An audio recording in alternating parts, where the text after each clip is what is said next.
This video is a summary of a conversation between the HR manager and the chief HR officer.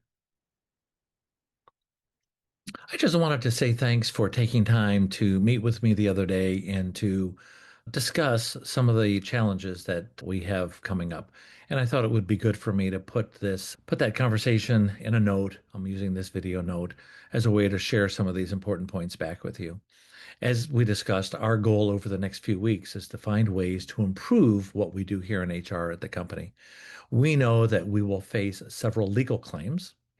As you know, we have attorneys who represent the company, but our job is to use what we can learn from these legal cases so that we can find ways to improve what we do in human resources. Consider this, and this was one of the things that we touched on. The legal environment provides a framework for us to follow. We can think of those things as guardrails.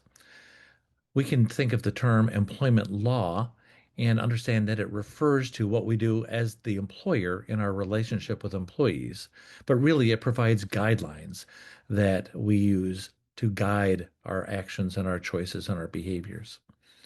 Every issue that we examine as we work together over the next few weeks will involve the company and the employee and will be touched on in some way, shape, or form by some legal ideal, legal principle, legal concept. So, over the next few weeks, we're going to examine some of these legal cases and we're going to try to understand the aspects of the law.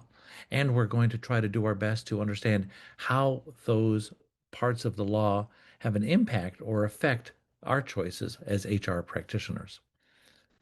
One of the things that we talked about the other day, for example, we have a case where there is a dispute over FMLA. We will also deal with a case where we have a patient in a hospital that gets assaulted. We will also deal with a case where an employee dies in a workplace accident. And we're also going to deal with a case where an employee is accused of theft and during that process feels harassed and intimidated against. There are certainly a variety of legal and compliance matters that need to be addressed in each of these cases, as well as some of the other cases, which is why we have lawyers and legislators who write and pass the laws that provide guidance to us for what we do.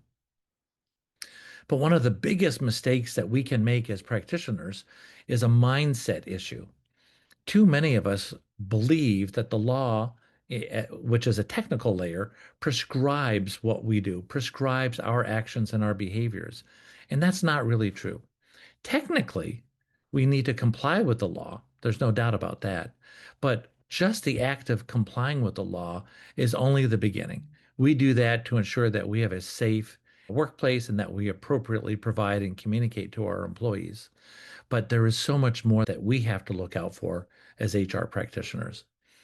The unfortunate reality is that many HR professionals believe that HR is somehow similar to an internal legal team, for example, a compliance team or an audit team. But that's not true. It's not what HR is all about. Of course, there are legal, auditing, and compliance aspects to what we do in HR. Those functions are, by and large, not the primary focus of what a human resource team does. Human resources, in its primary role, is focused on the employee experience. You may have heard the term employee engagement. HR exists to help employees. That's our focus. We want to do whatever we can to support our employees. One of the ways we help our employees is by ensuring that we follow the law. Yes, of course, that's important.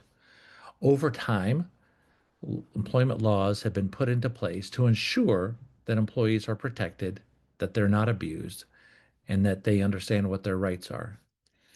But the fact that we may technically comply with the law does not, in and of itself, translate into a meaningful or useful experience for the employees, nor does it translate into a meaningful or useful experience for the company. Following the law, knowing the law, is really just barely the beginning. We need to move beyond the beginning. We have to go beyond the obvious. Getting started is the beginning. Getting started is obvious. The other thing we do as HR practitioners is we help our managers and the leaders of our company. We have too many employees for you or me to have direct contact with each of them. but all of those employees have contact with their immediate supervisor, with their manager. So we can have a profound influence on the employee experience by supporting our managers, by supporting our leaders. So we can support our employees by supporting their managers. At the end of the day, what we do as human resource professionals is all about the employee. And when we help the employee, protect the employee, provide for the employee, show that we care for the employee, by extension, we are doing those same things for our customers. By extension, we're doing the same thing for productivity. And by extension, we're doing the same thing for our revenue and our market position. So we want to think in terms of how we can support managers and support employees, and we want to be able to demonstrate that we care. So here's an example. What if we worked at a hospital and a patient in our hospital got assaulted? The legalities are that certain things should have been in place to prevent that assault in the first place. But can you imagine if one of us went to a family member of that patient and said, "We understand that your daughter was a patient in our hospital, and we're so sorry that she was assaulted, but please don't worry. We've written a policy." Can you imagine if an employee died on a construction project, and as the HR manager, you went to the family members of that deceased employee and said, "We're so sorry your family member died in an accident at work, but please don't worry. We've written a policy and we're going to do some training." If anybody actually did that here at our company, it would not go well. And yet, those types of ideas, that approach, beginning and ending with knowing the law, writing a policy, doing some training, conducting audits, updating a process, or putting a procedure in place, are exactly what most technical assessments of these cases recommend. And in large part, it's a lot of what HR practitioners do. But those are technical recommendations. They address legalities. They address legal protections. By and large, they are designed to put legal defenses in place. They're designed to protect the company. Of course, we want to make sure the company is protected, but we care deeply about our employees and we need to show that we care. As caring HR professionals, we do not engage our workforce by implementing legal defenses.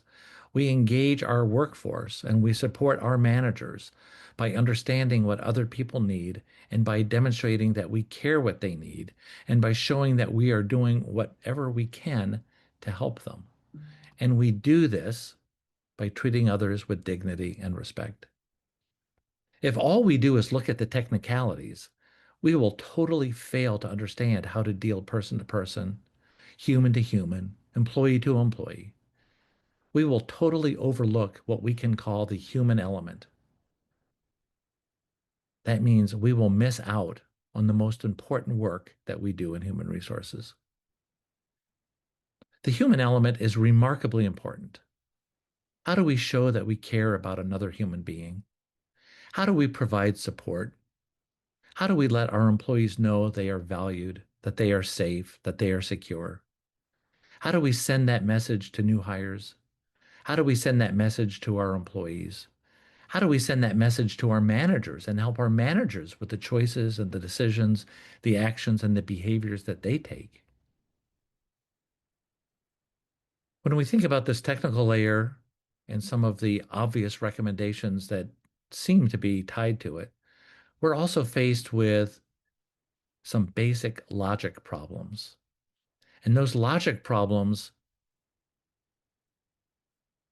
systematically dismantle what I would call these useless recommendations. In my role as the Chief HR Officer, I'm asking that you assess these cases and that you put forward some useful recommendations. That means we have to know more after our assessment and analysis of a case or an event or a situation than we knew beforehand. If we begin our assessment of a case and then let that beginning be our recommendation, and we say something like, oh, we need to know the law, logically, we've already failed. And here's why. A court case happens because somebody did not feel they were heard or listened to, or felt that their concerns did not result in a meaningful resolution, and that the organization's internal mechanisms failed to address that concern. That unresolved issue then resulted in a complaint. That complaint might have gone directly to an outside attorney. It might have brought in the involvement of an agency like the EEOC, the Equal Employment Opportunity Commission. And ultimately, that complaint, that legal complaint, has ended up in front of a judge and possibly in front of a jury. For the sake of argument, let's go back to thinking about FMLA. Let's say there's a dispute about the use of medical leave under FMLA. In order for this issue to come before the court, somebody had to know about FMLA. They had to have filed a complaint about FMLA, which means they had to know about FMLA. They probably had to make a request for FMLA that did not get handled properly, which means they had to know about FMLA. They had to have a medical condition or a need that qualified them to consider FMLA and to contemplate requesting medical leave. This also means they had to know about FMLA. So simple logic tells us that if we are in court with an FMLA issue, it is certain that both parties, the employee and the employer, already knew about FMLA before a lawsuit was filed, before a complaint was filed, before there was a dispute, before there was a concern. Both parties knew about FMLA before the issue was not resolved to somebody's satisfaction. By itself, that tells us the significance of the court case cannot be that we need to know about FMLA. It means we have to figure out something else in terms of what we learn and how that can affect our professional HR practice. Some of our cases involve large companies. One of the cases involves Walmart, a global company that employs millions of employees. We do not believe that a company with a global footprint and millions of employees doesn't have policies and doesn't conduct training. It is remarkably unlikely that is the case. It is much more likely that Walmart has hundreds of attorneys dedicated to supporting the corporation, and that many of those attorneys deal with employment law matters. As you and I discussed the other day, I worked, before I was here with you in this company, for a healthcare corporation. We had about 10,000 employees. And for those 10,000 employees, we had 7 labor and employment law attorneys. With several million employees, it is certain that Walmart employs many attorneys. So the significance of a case involving Walmart logically probably isn't that there's a need for a policy or that there's a need for training or that there's a need for audits and procedures. It is more likely that Walmart has a lot of policies, does a lot of training, and has a lot of procedures and is auditing its business operations.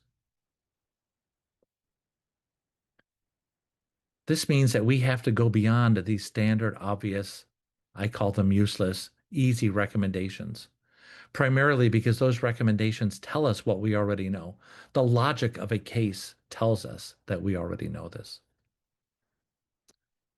So if knowledge of the law is already present, and if it's likely that policies, training, and procedures are already in place, then the obvious recommendations, the easy ones, the ones that we find without digging too deep, they just repeat what we already know.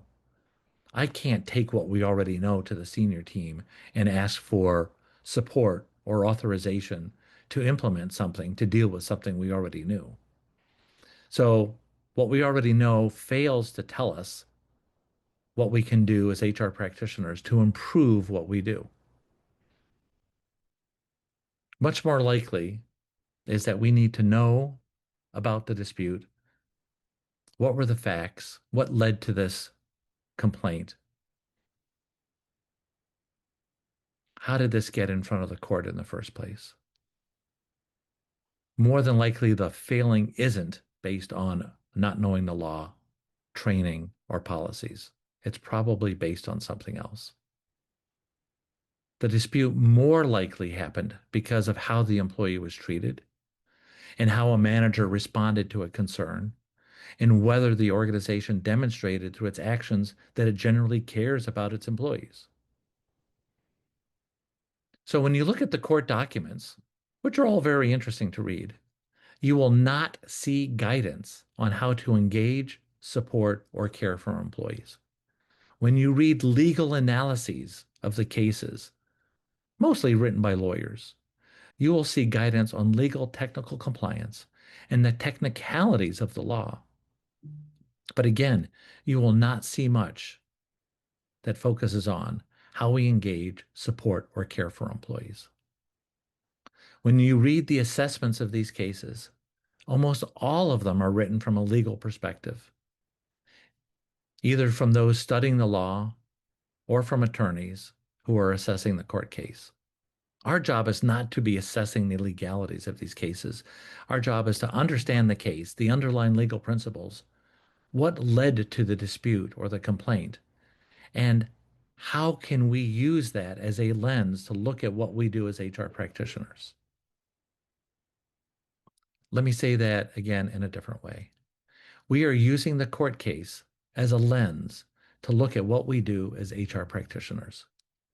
This is because as HR professionals, we use the law to learn how to improve HR. If the work you do ends up being just an assessment of the court case, you will have failed to connect with what is important from a human resource management practice perspective. The attorney's job is not to do the HR professional's work.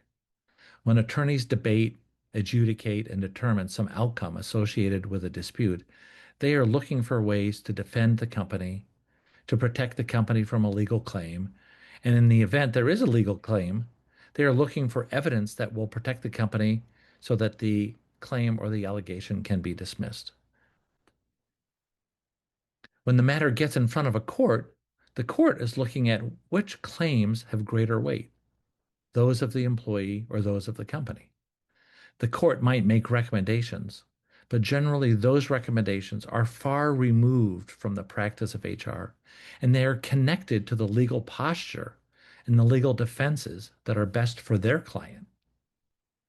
Keep in mind, we're not lawyers, we're human resource practitioners. While we need to understand the legal framework and some of these legal technicalities, our work does not end there. In point of fact, our work barely begins there. As you work through each case, I am asking you to go further than the technical recommendations. That is what I mean when I say we need to go beyond the obvious. And that's something that you've heard me say many times over the course of our working relationship. We need to look at the human beings involved. We need to look at our employees. We need to ask, what did the employee experience? What did the manager do or fail to do? What could the HR practitioner have done differently? How do we demonstrate support and care for our employees? The practice of human resources is about our fellow human beings. It's about our support of the employee experience. It's about employee engagement. It's about how we can help our managers and our leaders as they participate in the employee experience, how they engage, how they think, how they make choices, what actions they take, what behaviors they take. We can write lots of policies, but policies don't demonstrate care. Policies don't change behavior, and policies don't improve the employee engagement proposition. We are using these court cases as a lens to help us better understand where there was a conflict in the workplace and how we as HR professionals can make recommendations to improve what we do from an HR perspective. So that's the lens you need to use in your role as the HR manager when you think about and when you make recommendations to the chief HR officer. Thank you for your time. I appreciate your spending time and listening to me during our conversation the other day.